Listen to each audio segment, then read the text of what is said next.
गेल्या व्हिडिओमध्ये जसं मी तुम्हाला म्हटलं की माना या गावामध्ये आहे महाभारतचा खूप मोठा इतिहास. तर म्हणतात की पांडव इथूनच स्वर्गाच्या यात्रेला गेले होते. हे आहे सरस्वती मंदिर आणि ह्याच्या खालीच आहे सरस्वती नदी. असं म्हणतात की द्रौपदी यांना ही नदी क्रॉस करता येत नव्हती, त्यासाठी महाबली भीमनी स्वतः ही मोठा पर्वत घेऊन भीमशिला स्थापन केली आणि मग पांडव यांच्या स्वर्ग यात्रेला पुढे निघाले. माना या गावाचा व्ह्यू तुम्हाला खरंच या गावाच्या प्रेमात टाकेल.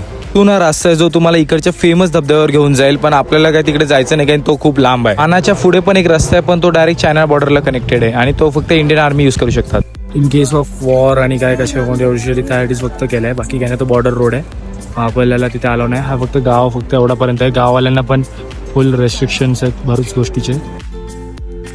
खूप सुंदर असं आपलं माना गाव फिरून झालंय, पण आपली चारधाम यात्रा अजून कंप्लीट झाली नाहीये. त्यासाठी आपण रिटर्न चाललोय हरिद्वारला. की चारधाम यात्रेची सुरुवात आणि समाप्ती ही तुम्हाला गंगा स्नान घेऊनच करायला लागते. आता आपण हरिद्वारला पोहोचलोय आणि आता आपण जाऊया गंगा स्नान घ्यायला आणि समाप्त करूया आपली चारधाम यात्रा. गंगे माताला प्रणाम केले आणि आभार मानले की मला चारधाम यात्रा सफलतेने माझी पूर्ण झाली आज.